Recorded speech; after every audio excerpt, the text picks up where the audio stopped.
Right, what is up guys? New series, I'm excited. So this is my first episode of my gun review series. Now, this could be a thing if you guys want, you know, it depends on how you guys receive it, right? But I'm gonna try and make it interesting. If you guys do like it, I'll probably end up going through every gun, you know, depending how it goes.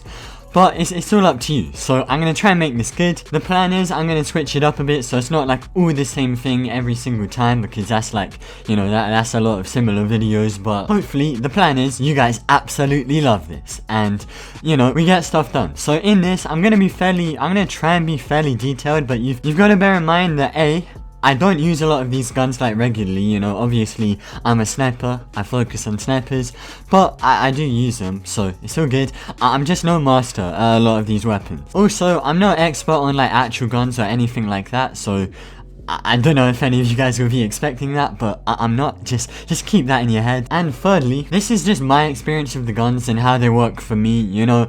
I can't say this from everyone's perspective. This is just my opinion and, yeah, my way of looking at it. So this series is gonna have a nice rating system, which is most definitely gonna be my favorite thing. So, the review.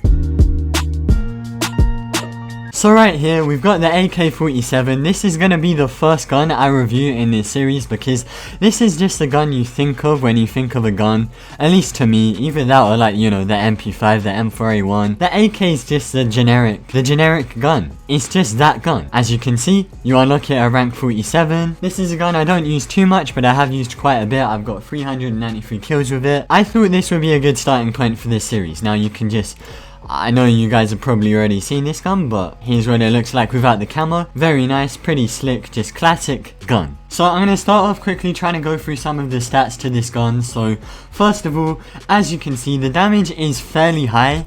Compared to a lot of guns in this class, we've got the 42 to 30 damage. This is good. This is a powerful weapon, especially for the assault rifles. There's very few guns that match up to this. We've got quite a low fire rate at 600. I'd say this is pretty below average for the class. Obviously, this is made up for by its high damage, but this is worth bearing in mind if you want a gun that's like proper, you know, quick. Compared to the other assault rifles, this is probably one of the least accurate guns I've seen. It hasn't bothered me too much, but it's worth bearing in mind that if you do like a gun with that nice slick accuracy, this may not be for you. And just a quick note, same ammo capacity as you'd expect, same fire modes, just auto and semi. In terms of recoil, it's pretty average. I mean, you know, the gun is fairly easy to control, especially when you have the right attachments on it, which I'll get to later.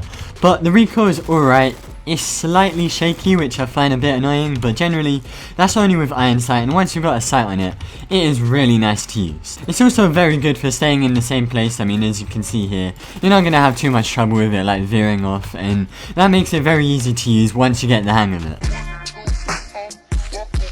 So yeah, this is a pretty regular assault rifle. I'd say within its class, it's fairly like above average, and you can definitely get some consistent games, high KDRs. Obviously, depending on, like, you know, if you're used to that type of weapon and if you know how to use it, but that goes without saying. It's reliable at pretty much any situation, whether that be at like the longer end of medium range. I wouldn't say it's super long range, like if you're trying to snipe people, that's going to be a bit hard, but at close range it's really good as well. Medium range, all of that sort of thing. This gun is nice. The kind of disadvantage of it being an all-round gun is in every one of these situations. There are going to be guns which just outperform it, like if you're at long range, you're going to get out-sniped, or if you're at close range, someone with a shotgun or another assault rifle might like outplay you. Of course, if they're the same skill level as you. If you're better than them, then no need to worry. The gun looks nice. Yeah, it's cool. I love this camo I have on it. The cool thing about the AK is it's got the nicest like main body that you can change the color of, so you can make it any color you want and it looks really clean. Now, for attachments. Honestly, what my advice would be, don't worry too much about attachments. Like, it's a personal preference. I wouldn't say there's too much difference in what you use. Different things do different things, and it's not too major. But the ones I recommend, or the ones I use personally, are any close range sight. So I prefer the reflex sight, but the coyote sight's good as well. It doesn't really matter. Reflex sight's definitely my go-to. For the barrel, I choose the compensator just for the reduced recoil. I don't really like the suppressors at all, just because like they reduce the damage of the gun, and it's not like stealth is important in Phantom Forces. For the underbarrel, I always go with the stubby grip because I'm fairly sure it's the best for recoil, but honestly, to this day, I have no idea what it does or like what the best one is. I just go with the stubby grip because of something I've heard in like, I don't know, early 2017. Anyone could be good. I think stubby grip's the best one at reducing recoil, but I'm not entirely sure. For the extra attachment slot, I like to use a laser because it just makes the gun look nicer. It's also like slightly easier to aim at close range, and honestly, I don't know. To me, the gun's just way more comfortable to use with the laser. Obviously, any of these like extra attachments is good in different situations. Laser's definitely my preference, I guess. So overall, this gun is nice. Yeah, it's reliable, but nothing exceptional, which is kind of what holds it back. It's honestly just a comfortable all-round gun, you know.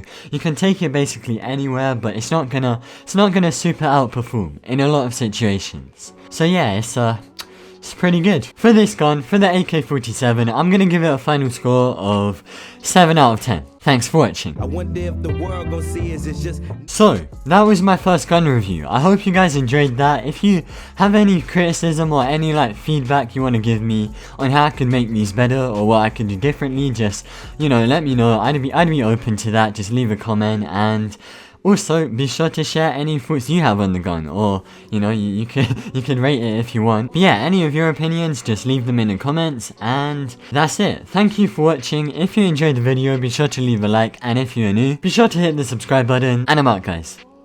Peace.